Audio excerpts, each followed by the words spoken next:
ना आदर्श व्यक्ती असते, ना आदर्श माता असते, ना आदर्श नोकर असतो. आपण देतो आदर्श कामगार, आदर्श माता, आदर्श पिता, आदर्श हे. आदर्शत्वाकडे जाणारी ती एक व्यक्ती आहे. जास्तीत जास्त चांगले गुण त्याच्यामध्ये आहेत, पण व्यक्ती म्हणल्यानंतर त्याच्यामध्ये काही ना काही थोडेसे अवगुण म्हणणार नाही मी, पण सुधारणेस वाव असणारे गुण त्याच्यामध्ये नक्की आहेत. कांबळे सरांनी मला महिन्यापूर्वी हा विषय सांगितला. ते माझ्यापेक्षा ज्येष्ठ असल्यामुळे ते मला आदेश देऊ शकतात, आणि त्यांनी आदेशच दिला की तुम्हाला यायचं आहे. येणार का नाही विचारलं, यायचं आहे. आणि मी प्रेमापोटी येतो, कारण त्यानिमित्ताने भेट होते, अदरवाईज कोण आपल्याला बोलवतं. आणि त्यामुळे मी आलो. त्यांनी विषय जो दिला तो फार छान दिला. शैक्षणिक सुधारणा हा जो शब्द आहे ना, तो फार छान आहे. प्रत्येकाला, इथं उपस्थित असलेल्या माझ्यासकट प्रत्येकाला पदोपदी सुधारणेस वाव असतो. There is a scope for improvement to everyone. मगाशी मी म्हटलं तसं कोणीच परिपूर्ण नसल्यामुळं प्रत्येकाला सुधारणेस वाव आहे. आणि म्हणून तर जग चांगलं चांगलं चांगलं चांगलं चांगलं चांगलं होतं आहे, किंवा त्याच्याकडे आपण जातो आहोत. जॅपनीज एक कॉन्सेप्ट आहे कायझन नावाची. कायझन कॉमर्स मॅनेजमेंटच्या विद्यार्थ्यांना कधीच माहिती असेल. कायझन म्हणजे कंटिन्युअस इम्प्रूव्हमेंट. कंटिन्युअस इम्प्रूव्हमेंट करण्याचा माणूस प्रयत्न करतो, आणि असा प्रयत्न जो करतो तोच माणूस असतो. अदरवाईज ती एक वृत्ती आहे नकारात्मक. जो प्रयत्न करत नाही तो. आपल्याला अर्धा ग्लास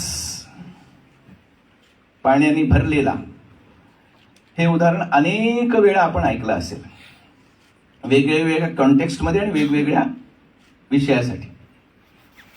इथं त्याचं औचित्य असं आहे त्या उदाहरणाचं. आता ग्लास नाही आहे, बाटल्या आहेत, पण आपल्यासमोर ग्लासही असतो. अर्धा ग्लास भरलेला आहे असं गृहीत धरा. इथं बसलेल्या प्रत्येकाची माझ्यासकट त्या ग्लासकडे बघण्याची एक वृत्ती आहे. काही जणांची वृत्ती अशी आहे, आता कोणाची आहे कोणाची नाही असं काही विचारायचं कारण नाही. आपण पाहावे आपण असे, आपण या नावे ज्ञान, आपणच ओळखायचं आपण कुठल्या वृत्तीमध्ये बसतो. काही जण इथं बसलेले त्या ग्लासाकडे, तो अर्धा ग्लास भरलेला आहे म्हणून बघतील, आणि काही जण त्या अर्धा ग्लासाकडे अर्धा ग्लास रिकामा आहे म्हणून बघतील.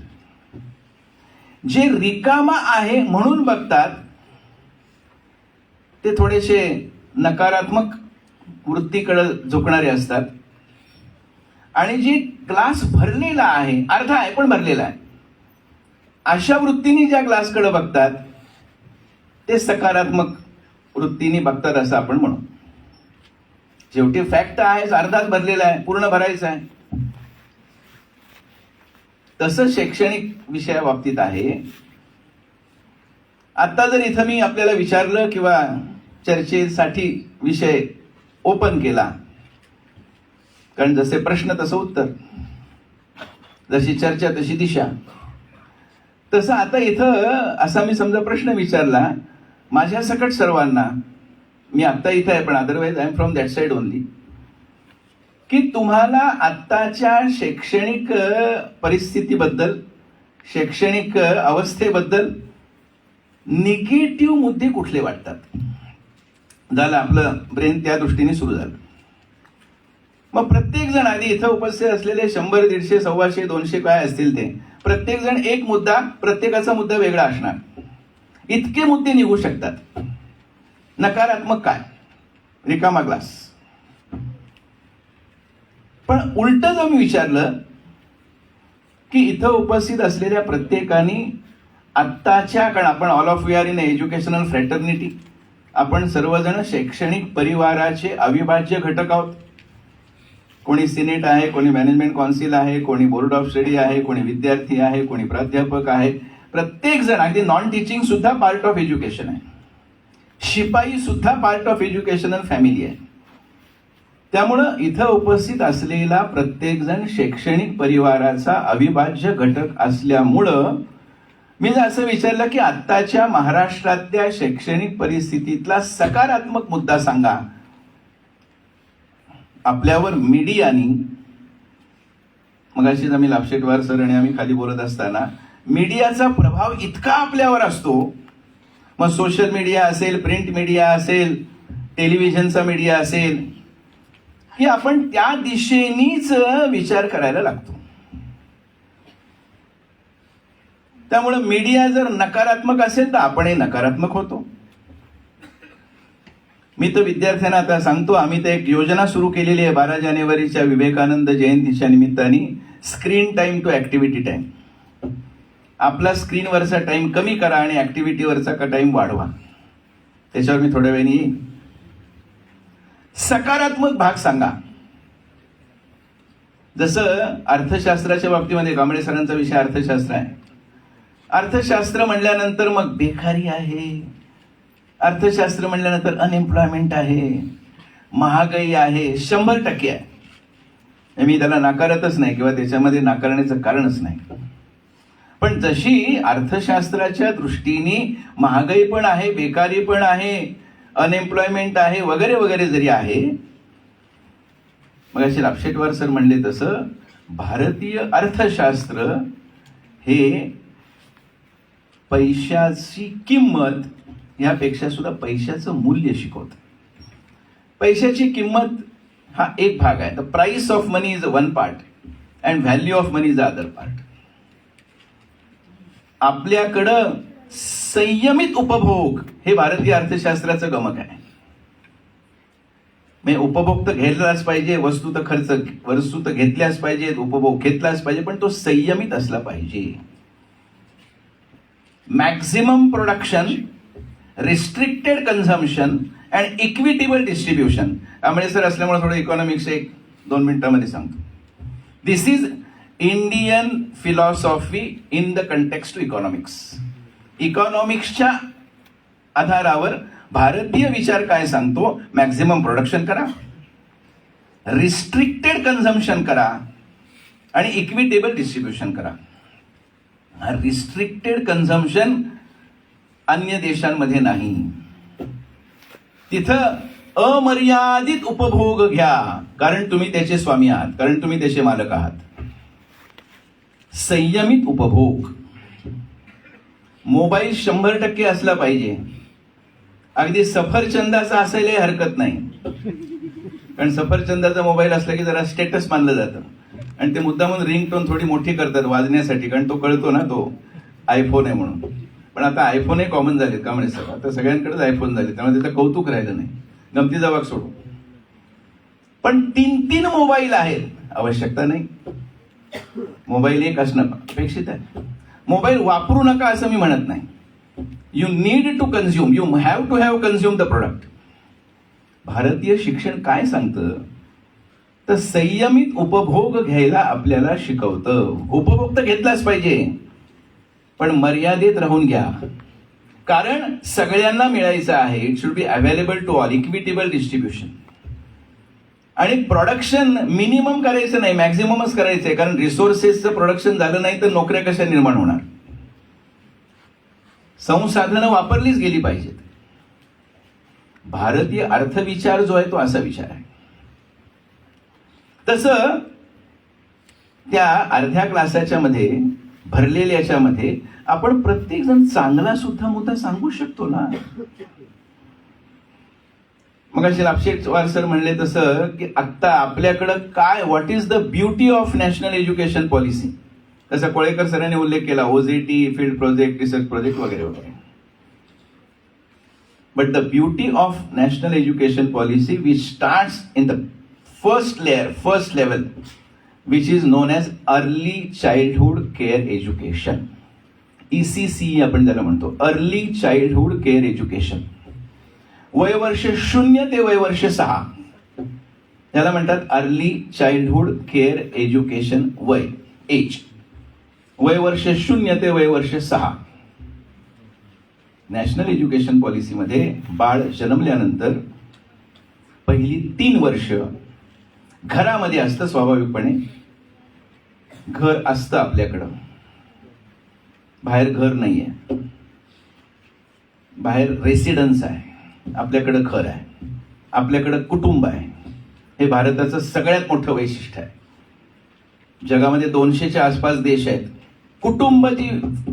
कौटुंबिक भाग जो आहे तो भारतामध्ये आहे. बाहेर नाही असं मी विधान नाही करणार, पण आपल्यापेक्षा नक्कीच कमी स्तरावरच आहे. घरी काय शिकवायचं ह्याचं सुद्धा सिलेबस NCERTने तयार केलेलं आहे. वय वर्ष 0 ते 3.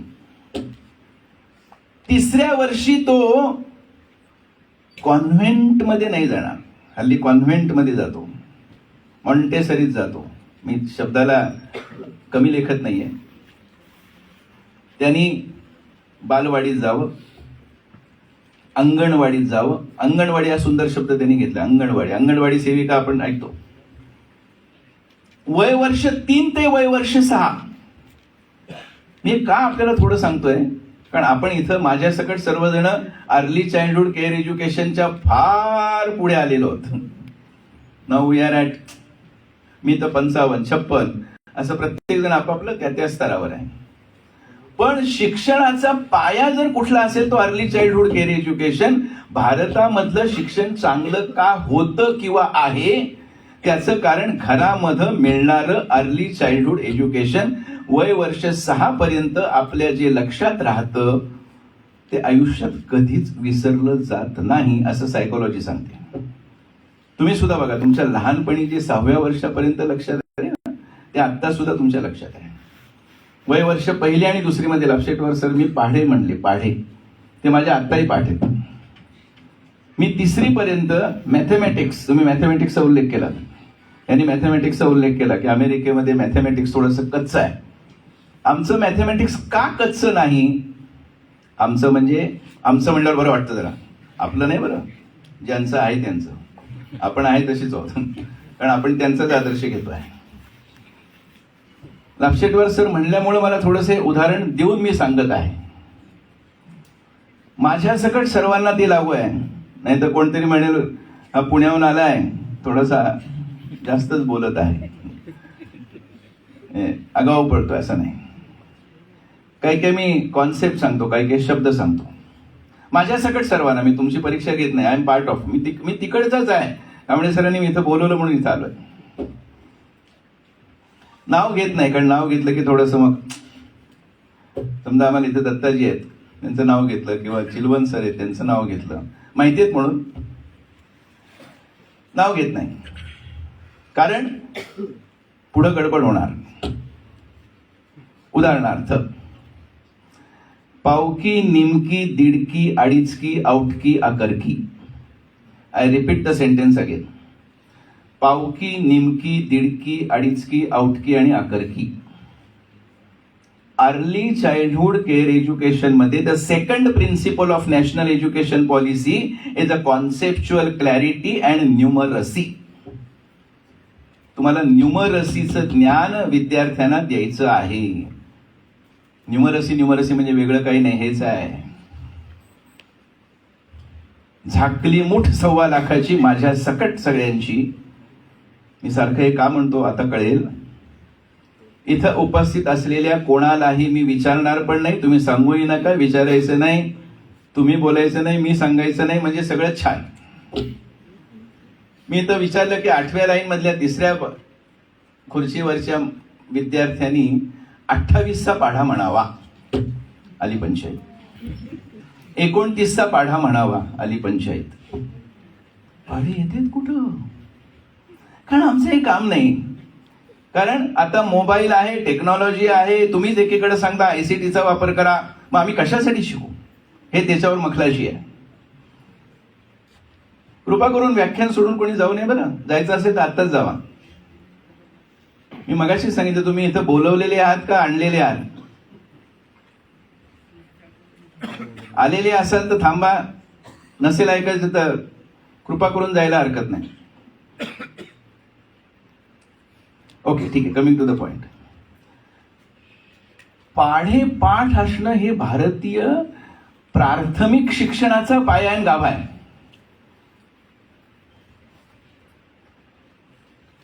मी तुम्हाला माझी पावकी आणि निमकी म्हणून दाखवतो, नाही तर असं वाटेल की सर नुसतेच आले आणि गेले. मागच्या वेळी एखादे म्हणले ते का आठवत नाही. 1 पाव, पाव, 2 पाव, अर्धा, 3 पाव, पाऊण, 4 पाव, 1, 5 पाव, 1.25, 6 पाव, 1.5, 7 पाव, 2.25, 8 पाव, 2, 9 पाव, 2.25, 10 पाव, 2.5, 11 पाव, 2.3, 12 पाव, 3, 13 पाव, 3.25, 14 पाव, 3.5, 15 पाव, 4, 16 पाव, 4, असं 100 पाव 25, 1/4. 1 निम, निम्म, 2 निम, 1, 3 निम, 1.5, 4 निम, 2, 5 निम, 2.5, 6 निम, 3, 7 निम, 3.5, 8 निम, 4, 9 निम, 4.5, 10 निम, 5, 11 निम, 5.5, 12 निम, 6, 13 निम, 7.5, 14 निम, 7, 15 निम, 7.5, 16 निम, 8, 100 निम 50. माझी पावकी आणि निमकी पाठ आहे. पण मला दुर्दैवाने, माझं दुर्दैव, निमकीच्या नंतरचं दीडकी, अडीचकी, औटकी आणि आकरकी नाही आहेत. जी माझ्या आईला येत होती, जिचं वय 87, 5 वर्षापूर्वी निधन झालं, तेव्हाची फायनल पास. मी आपल्याला विनंती करेल की आपल्या घरचे वडील नाही, कारण वडील सुद्धा आपल्यासारखे शिकलेले आहेत. आडात नाही तर पोऱ्यात कुठं येणार, त्याने काही फार वेगळं शिकवलेलं नाहीये. तुम्ही सोडा, तुम्ही तर सोडूनच द्या, वडील पण सोडा. वडिलांचे वडील, आजोबा आणि त्यांचे वडील पणजोबा, म्हणजे अगदी कालावधीच्या भाषेत बोलायचं तर 1960, 1970, 1950, आत्ताचा 2026चा काळ गृहीत धरला तर 50, 60, 70 या कालावधीमध्ये शिकलेल्या व्यक्तींना पावकी ते आकरकी 100% येत असणार आहे. पण आता आवश्यकताच नाही, कारण आता गरज काय आहे. आता 40% ऑनलाईन, नॅशनल एज्युकेशन पॉलिसीमध्ये सांगितलं 40% ऑनलाईन, 60% ऑफलाईन. आपण काय करतो, आपल्याला फायद्याचं असलेलं फक्त घेतो बरं नॅशनल एज्युकेशन पॉलिसी मधला. पण 40% ऑनलाईन आहे ना.